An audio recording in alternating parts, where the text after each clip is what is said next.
کہ رابطۃ المدارس کے بورڈ کے ساتھ منسلک جو مدارس ہیں، ان مدارس کی ایک امتیازی خصوصیت ہے، کچھ امتیازی خصوصیات ہیں، اس پر ہم اللہ کا شکر ادا کرتے ہیں۔ ہم کسی اور بورڈ کی تنقید نہیں کرتے، ہم اپنے بورڈ کی اپنا تعارف کرتے ہیں۔ اور ہمارے شیوخ نے ایسا نظام رکھا تھا کہ ایسے مواقع پر وہ اپنے فضلاء کو یہ نصیحت کرتے تھے کہ یہ امتیازی خصوصیت ذہن میں رکھو۔ وہ پہلی بات تو یہ تھی کہ اصلاح نفس کرو، اصلاح خانہ کرو، اصلاح معاشرہ کرو، وہ تو باتیں ہیں، علم پھیلاؤ، لیکن تھوڑی سی توجہ چاہتا ہوں۔ فرماتے تھے ہمارے شیوخ کہ ہمارے مدارس کے فضلاء فاضلات تھوڑے ہیں یا زیادہ ہیں، وہ اپنے اس علم کو معاشرے میں اتحاد امت کے لیے استعمال کریں گے، افتراق امت کے لیے استعمال نہیں کریں گے۔ اس پر ہمارے شیوخ بڑا زور دیتے تھے۔ مولانا نعیم اللہ صاحب وہاں کے فاضل ہیں، اور بھی ہیں، میں اپنے والد صاحب سے ہر ختم بخاری میں یہ بات سنتا تھا، ہر ختم بخاری میں۔ اس وقت ایسا ماحول بھی نہیں تھا، یہ جو مناظرے ہیں اور فتوے ہیں اور سوشل میڈیا ہے، اس طرح ماحول نہیں تھا۔ اور کبھی کبھی ہم سوچتے تھے کہ شیخ رحمہ اللہ بہت زور دیتے ہیں اس مسئلے پر، اب ہمیں سمجھ آئے کہ یہ مسئلہ بڑا اہم تھا۔ وہ فرماتے تھے کہ فضلاء ہمارے جو ہیں وہ اس علم کو معاشرے میں اتحاد امت کے لیے استعمال کریں گے، افتراق کے لیے استعمال نہیں کریں گے۔ اور آپ کو وضاحت کا پتہ ہے کہ معنی کیا ہے، مفہوم کیا ہے، مطلب کیا ہے۔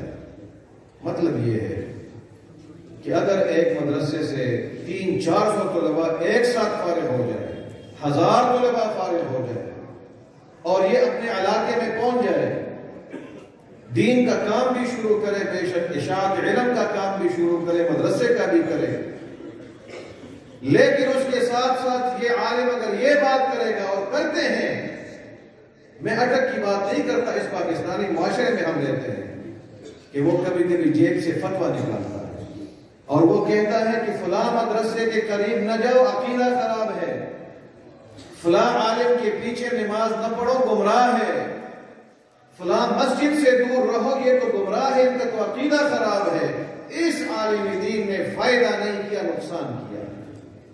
اس عالم دین کے آنے سے پہلے تو معاشرہ اکٹھا تھا، یہ محلہ، یہ علاقہ، یہ گاؤں، اس میں تو محبت کی فضا تھی، ایک دوسرے کے مساجد میں جاتے تھے، ایک دوسرے کے مدارس میں جاتے تھے، احترام کرتے تھے۔ اس عالم کے پہنچنے سے محلہ تقسیم ہو گیا، مسجد تقسیم ہو گئی، مدرسہ تقسیم ہو گیا، اس نے کوئی فائدہ نہیں کیا، اس نے نقصان کر دیا۔ تو ہمارے مدرسے کی فضلاء کو پورا سال یہ ذہن سازی ہوتی ہے، اور اس پروگرام میں خصوصی وصیت ہوتی ہے کہ آپ جب جائیں گے تو تقسیم نہیں کریں گے، معاشرے کو متحد کریں گے اپنے علم کے ذریعے سے۔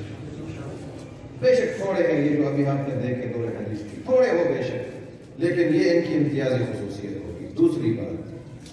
دوسری بات یہ ہے ہمارے فضلاء کی، جن کو پورا سال ہم تربیت کرتے ہیں، اور یہ میرے والد گرامی کے الفاظ تھے جو ہم ہر مدرسے میں سناتے ہیں، ہر شیخ سناتا ہے، کہ آپ جب جائیں گے علم کے حصول کے بعد اپنے علاقے میں، تھوڑی توجہ چاہیے۔ اگر یہ بات ہر اسٹیٹ سے ہو جائے تو امن و امان بھی ہو جائے گا اور محبت بھی ہو جائے گی، فضا بھی۔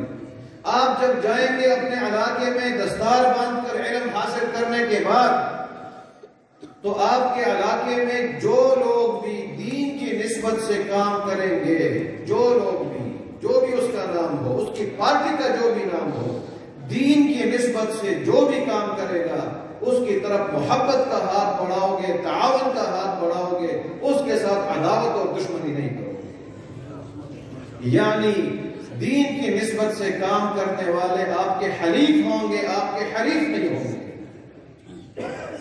یہ نہیں دیکھیں گے کہ ذرا دیکھو اس کے پاس جماعت اسلامی کی رکنیت کا فارم بھرا ہے یا نہیں بھرا ہے۔ اگر جماعت اسلامی کا رکن ہے تو اگر غلط بات بھی کرتا ہے تو میں سپورٹ کروں گا، تائید کروں گا۔ اگر یہ جماعت اسلامی کا رکن نہیں ہے، مثلا کسی اور جماعت کا ہے، اگر وہ 100% ٹھیک بات بھی کرتا ہے تو میں مخالفت کروں گا، اس لیے کہ میری جماعت کا نہیں ہے۔ نہیں، یہ بات ہماری نہیں ہے۔ امتیازی خصوصیت ہمارے مدارس کی یہ ہے کہ اس کا جو بھی نام ہے، اس کی جو بھی جماعت ہے، صرف یہ یاد رکھو کہ جو کام کر رہا ہے وہ دین کا ہے یا نہیں ہے۔ جو بات وہ زبان سے نکال رہا ہے وہ بات دین کی ہے یا غیر دین کی ہے؟ اگر وہ دین کی ہے تو اس کے ساتھ تعاون کرو، اس کو مت دیکھو کہ کس پارٹی کا ہے، کس جماعت کا ہے، تعاون کرو، ہاتھ بڑھاؤ اس کی طرف محبت کا اور تعاون کا۔ تو ہمارے بعض فضلاء کہتے تھے شیخ صاحب کو، والد گرامی کو، کہ آپ نے تو ہمیں یہ وصیت کی ہے، لیکن جب میں اپنے علاقے میں گیا ہوں تو فلاں شخص نے تو آپ کے خلاف فتویٰ دے دیا ہے کہ ان کا عقیدہ خراب ہے، مولانا مودودی رحمہ اللہ کے خلاف فتویٰ دے دیا ہے کہ ان کا عقیدہ خراب ہے، آپ نے ہمیں یہ وصیت کی ہے لیکن ہم نے تو یہ فتویٰ سنا، اب ہم کیا کریں؟ تو شیخ رحمہ اللہ فرماتے تھے کہ وہ فتویٰ کا معاملہ ہم نے آخرت پر چھوڑ دیا ہے، روز قیامت پر چھوڑ دیا ہے، وزن اعمال بھی ہوگا، سب کچھ ہو جائے گا، وہاں فیصلہ ہوگا۔ وہ جو فتویٰ ہے وہ تو گالی دینا ہے، ہم تو گالی کا جواب گالی سے نہیں دیں گے، علمی بات کا جواب دیں گے، لیکن اس کو چھوڑ دو۔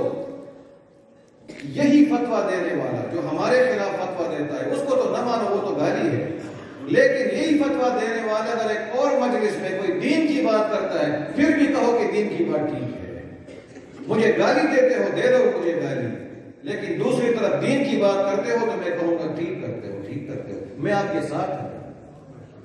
یہ ہے امتیازی خصوصیت ہمارے مدارس کی۔ آپ کی لڑائی، آپ کی محاذرائی مسجد کے مولوی سے نہیں ہونی چاہیے، مدرسے کے اور محتمل سے نہیں ہونی چاہیے۔ تعاون کا ہاتھ بڑھاؤ، یہ ہے امتیازی خصوصیت، تھوڑے نکلے یا زیادہ نکلے، دین کا کام جو بھی کرے اس کا ساتھ دو۔ اس قسم کی باتیں مولانا مرحوم اور ہمارے اداروں سے طلباء کو